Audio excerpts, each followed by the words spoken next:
जय श्री कृष्णा दोस्तों। बहुत से लोग कहते हैं कि वो बहुत पूजा पाठ करता है फिर भी कष्ट में रहता है, और वो बिल्कुल पूजा पाठ नहीं करता फिर भी आनंद में है। अरे, आनंद में नहीं है, वो मर रहा है, उसे भोगना ही भोगना है। ईश्वर आपको मौका देता है कि आप जितना पूजा पाठ करते हैं उतना कष्ट में आते हैं। ईश्वर आपके कर्म भोग आगे कर देता है ताकि वो जल्दी जल्दी कट जाए तो आपको मोक्ष मिले, 84 लाख योनियों के बंधन से मुक्ति हो।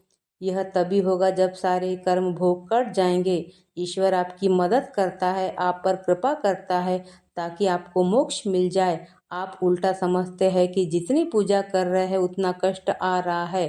कष्ट नहीं है, वो ईश्वर कृपा है। मनुष्य को जो दुख और सुख मिलते हैं वे उसके भूतकाल या वर्तमान कर्मों का परिणाम हो सकते हैं। जब कोई व्यक्ति जानलेवा बीमारी से पीड़ित होता है और उसे पता होता है कि वह मरने वाला है, तो क्या वह दर्द सहता है और चुपचाप घर पर बैठ जाता है? नहीं। जब वह दर्द सहन नहीं कर पाता तो वह अपने दर्द को कम करने के लिए डॉक्टर या अस्पताल जाता है।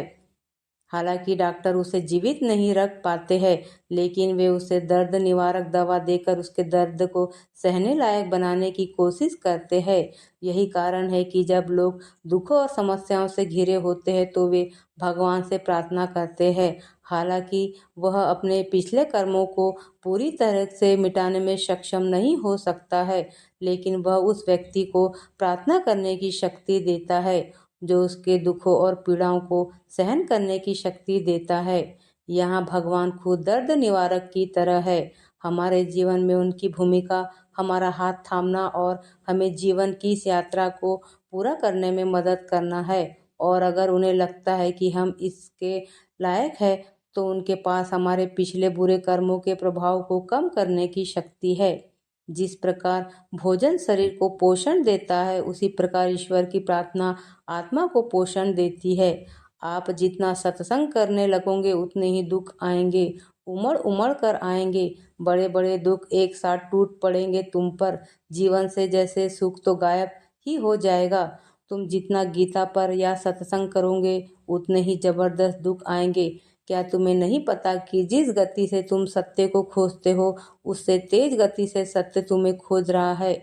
जितने तुम उत्सुक हो उससे कई ज्यादा वो प्रतीक्षा में बैठा है। यदि तुम एक कदम सत्य की तरफ बढ़ाते हो तो सत्य लाखों कदम तुम्हारे लिए आगे बढ़ाता है। इसलिए जब तुम भजन करते हो तो सत्य तुम्हें अपने पास लाने के लिए मायाजाल बिछाता है। एक होती है प्रकृति और एक है परमात्मा। जब तुम सत्य की तरफ दौड़ पड़ते हो तो प्रकृति बीच में आ जाती है, विधि का विधान बीच में आ जाता है। विधि का विधान किसी को नहीं बख्शता। ये बड़ा प्रबल है, इतना प्रबल है कि स्वयं भगवान भी इसे नहीं बदल सकते।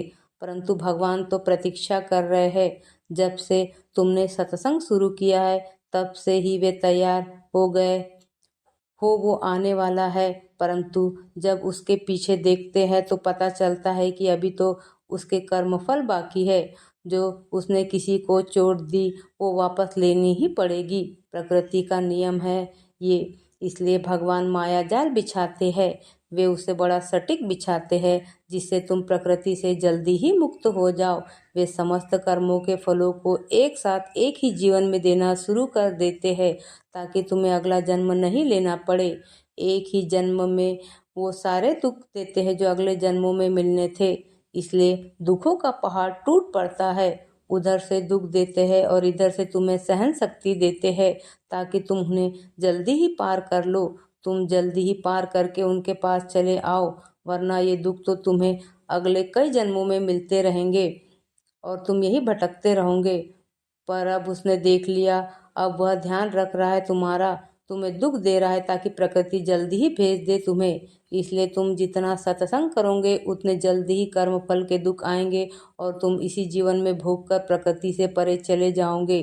कुछ समय पहले की बात है, एक स्वामी जी थे, बड़े गजब थे। एक दिन उनको किसी छोटे से कीड़े ने गले में बड़ी दिक्कत कर दी। उनके भक्तों ने अमेरिका से इलाज करने की सलाह दी। वे नहीं माने, कहने लगे जो होना है वो हो जाएगा। परंतु भक्त कहाँ मानने वाले थे। स्वामी जी को जबरदस्ती अमेरिका भेज दिया। उन्होंने बहुत मना किया पर भक्त एक न माने। ऑपरेशन शुरू हुआ। कई प्रयास के बाद डॉक्टर ने वह कीड़ा निकाल दिया। स्वामी जी ने डॉक्टर को कहा कि वो कीड़ा दिखा दो मुझे। डॉक्टर ने दिखा दिया। अब स्वामी जी कहने लगे कि अब इस कीड़े को वहीं डाल दो जहाँ पर ये पहले था, मेरे गले में। डॉक्टर बड़े हैरान हुए। ये क्या कहते हो, मरना चाहते हो? स्वामी जी मुस्कुराए और कहा कि इसके पिछले कुछ जन्मों के कर्म जुड़े हुए हैं। ये उसी कर्म का फल देने आया है। यदि आप इसे निकाल दोगे तो मेरा कर्म फल बीच में ही रुक जाएगा। फिर अगला जन्म लेना पड़ेगा और इसे भुगतना पड़ेगा। और अब इतनी प्रतीक्षा नहीं होती मोक्ष के लिए। परमात्मा प्रतीक्षा कर रहे हैं। यदि एक जन्म और लिया तो वे मेरे लिए व्याकुल हो जाएंगे। इसलिए इस कीड़े को वापस डालो ताकि मैं अपने कर्मों से जल्द ही मुक्त हो जाऊं। डॉक्टर ने नतमस्तक होकर वो कीड़ा वापस डाल दिया और कुछ दिन बाद स्वामी जी की मौत हो गई। वे मुक्त हो गए, सत्य से मिल गए। इसलिए ये मत सोचना कि भगवान तुम्हारी सुनता नहीं, बल्कि जब सत्संग आरंभ हो और दुख मिलना शुरू हो जाए तो समझ जाना कि तैयारियां शुरू हो गई। दुख बड़ी प्यारी चीज है। यदि तुम सत्संग नहीं करते तो तुम्हें भी दुख तो मिलेगा। वो दुख तुम्हें बार बार सत्य की तरफ बढ़ने के लिए प्रेरणा देगा। तुम यदि छोटे दुख से नहीं समझोगे तो बड़ा दंड मिलेगा। इसलिए दुख के इशारों को समझो। जब बिना कारण ही मन दुखी होने लगे तो समझ लेना अब सत्य की दृष्टि तुम पर पड़ रही है। अब तुम सतर्क हो जाना, सावधान हो जाना। अगर इस वीडियो से आपको थोड़ा भी ज्ञान मिला है तो हमारे चैनल को लाइक और सब्सक्राइब करना न भूलें।